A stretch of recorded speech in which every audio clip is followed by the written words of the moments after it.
তোমরা তো জানোই দুদিন আগে আমাদের এই ধান খেতে ওষুধ দিয়েছিলাম, তাই কিছুদিন ধরে ধান খেতে পানি দিইনি। তাই আজকে সকালে উঠেই আগেই চলে এলাম ধান খেতে পানি দিতে। ধান খেতে লাইন করে দিয়ে চেম্বারের কাছে এসে চেম্বারের স্পিডটা আরেকটু বাড়িয়ে দিলাম।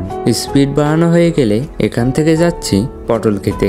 আসলে ধান খেতে আগে আসার কারণে পটলের ফুলগুলো ছোঁয়ানো হয়নি। তারপর আর কি যেতে লাগলাম পটল খেতে। পটল খেতে এসেই ফুলগুলো গুলে নিয়ে ছোঁয়াতে লাগলাম।